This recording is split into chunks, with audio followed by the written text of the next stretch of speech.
Yeah, this one's another testimony. This one is going to be about God keep tracks of, God keeps track of everything. Um, so this is a story of when I was about 25 years old, and I was doing upgrading at the time. I was in school, in adult education, and um, I don't know. I had this overwhelming feeling that I don't help anybody, or does anything I ever do matter? Like, I don't know God.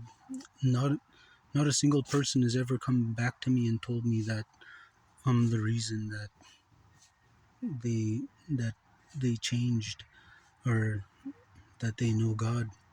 So I left the room because I was just ready to cry, and I just told the teacher I need a washroom break, but I was going out to go have a cigarette at the time, and so I I'm walking out the hallway, and I look down the hallway, and I see a group of, I don't know, 6 to 8 people, and were all wearing business suits.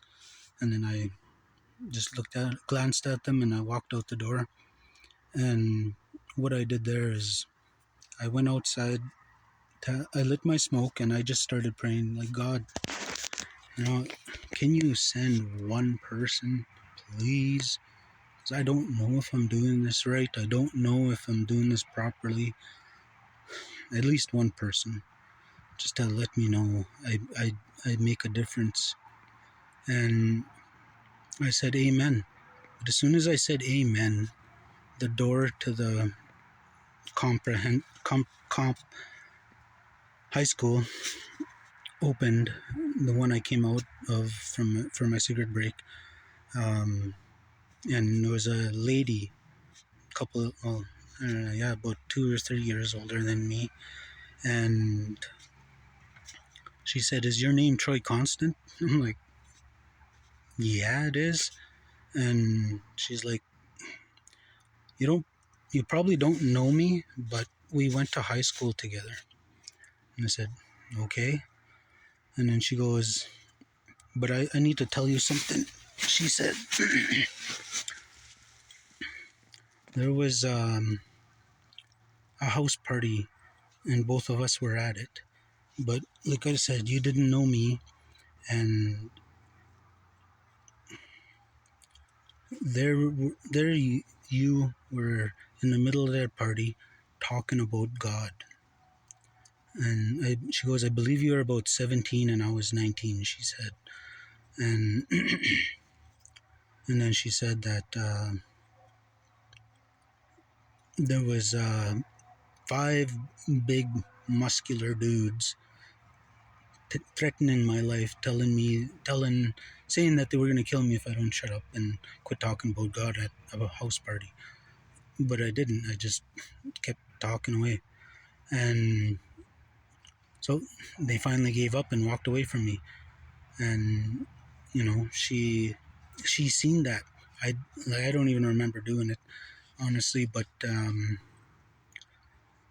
was always passionate. Like, I don't know. I'm glad that I got over it, that I needed to be high or drunk to talk about God.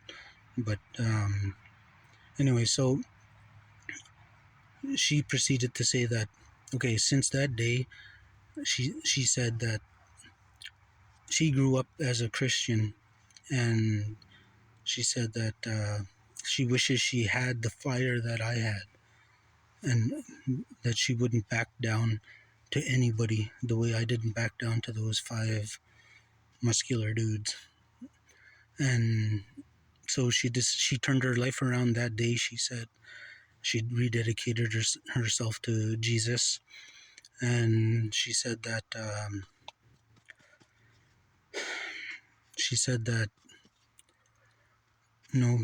since then she became I think she said multi-millionaire, or at least a millionaire, and that she was going from school to school to donate either 30 grand or 300 grand.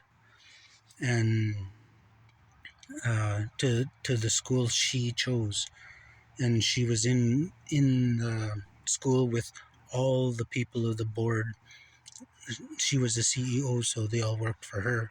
And she said, I'm going to take it as a sign from God that this is the school that I'm going to donate the money to. And, you know, and she goes, I'm glad I seen you here and I got to tell you this.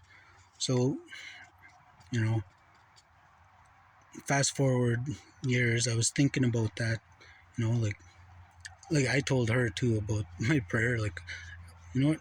I just needed one person to come tell me that I made a difference. And I guess you were it. And wow, you know, like I got to see one of the biggest differences that I never thought I ever made in anybody's life. But okay, so fast forward into the future, like probably just over a year ago when I was quitting meth. What happened was I was thinking back about that day. You know what, God, I could have used 30 grand or 300 grand, whatever, you know, whatever that amount was. And he said, you probably would have killed yourself at that time if I allowed you to have that amount of money. And I go, what do you mean? He goes, oh, you were at 25, you were living more recklessly than you are now. So you probably would have drank yourself to death or drugged yourself to death. One or the other. Okay, fair. And he goes, and then he said to me, but don't worry. I have kept track of every smile, every kid that didn't go hungry, every, you know, every day that a kid went to school without eating breakfast, every day the kids used the nets at the basketball court, every day they pulled out the floor hockey sticks in the nets. Each one of those moments is a credit to you in heaven anyways. So don't even worry about whatever is on this earth, he said to me, you know. And you know, I don't always think, I think there's times where I think that I'm going to be blessed in this life, but it's not always the case. But I still do my best to hold my faith towards God, because everything he saves me from, everything he protects me from, everything he does for me, even though I don't deserve any of it,